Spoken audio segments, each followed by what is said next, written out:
Welcome back to my channel. It's great to see you again. Let me ask you something. Have you ever spotted a bug in the matrix? As a highly sensitive person, I have, not just once. And today, I'll share one that happened to me.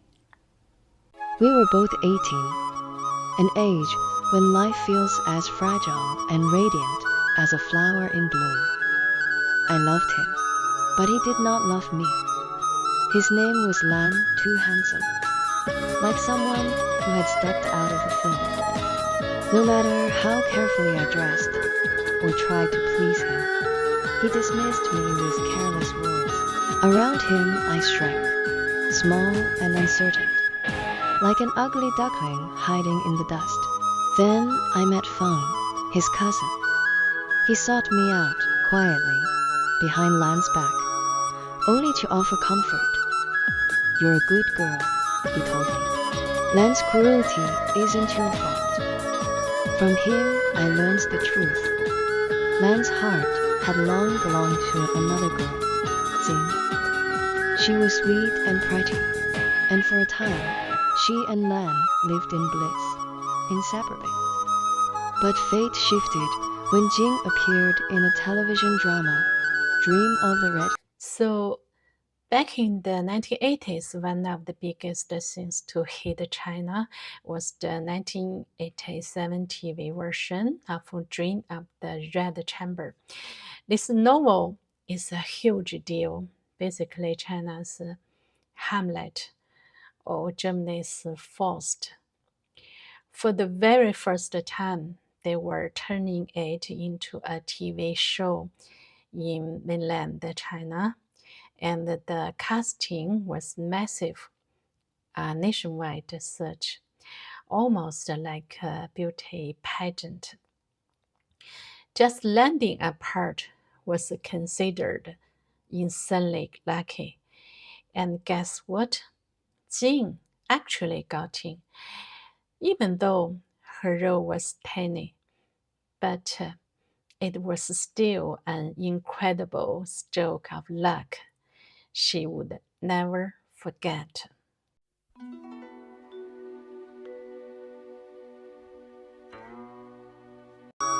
She began spending her days with people from the television station, living recklessly. Lan could not bear it, and their love dissolved. I first saw Jing on our family's television, her hair tied high, dressed in flowing robes, radiant and alive. Later, I glimpsed her in person, just as luminous.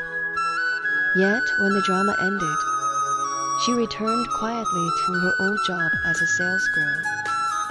Other actors rode the show's success to new careers, but Jing faded back into ordinary life. I felt a pang of pity for her. Lan and I parted too. Feng and I, though, became close friends. We walked winter streets together, the cold wind stinging our faces, and sat through films in dim theaters. But because I had once belonged to his cousin, we never crossed the line into love. Later on, I actually saw a bug in the world.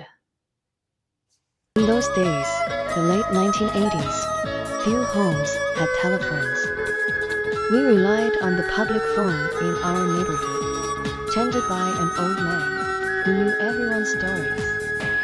He once told me of another girl my age, Ying, who had also played a maid in Dream of the Red Chamber. Unlike Jing, Ying went on to become a host at Beijing Television. I saw her around our neighborhood, but never in her role on screen. Again, I thought of Jing, and sorrow touched me. Years passed. I changed jobs, homes, even cities. I lost touch with Feng, as I did with so many pieces of my youth. By 2020, I was living in Canada. One restless night, unable to sleep, I scrolled through my phone and stumbled across Dream of the Red Chamber. Watching again, I searched for the familiar scene and was shaken. The actress who played Jing Chuan was no longer Jing, but he. I could hardly believe it. My memory felt clear, unshaken.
Oh my gosh.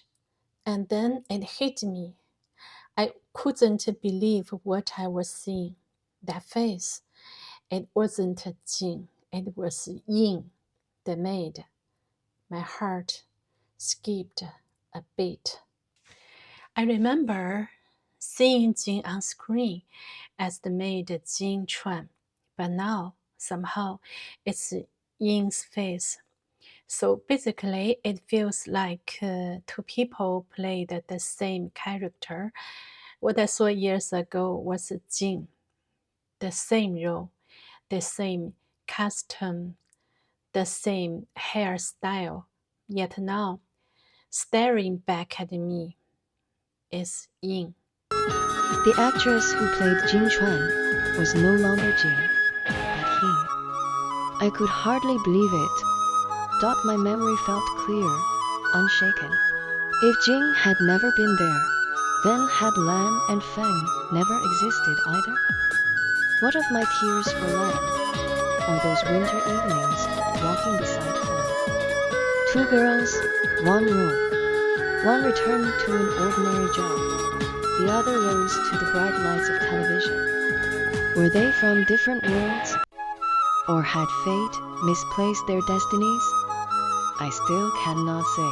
There was once a popular concept called the Mandela effect. For example, in the Chinese TV series Detective Di Ren Jie, there is a famous line, Yuan Feng, what do you think? Many people in China remember this line, but the director of the series has denied it ever existed in the show. So, what about you? Watching the screen, what do you think? After it happened, I could hardly tell whether it was a reality or a dream. Jing, Feng, and Lan vanished from my world forever. Sometimes I even wonder whether I've ever really met them. Everything remains a mystery. They vanished without a trace, just like a dream, forever.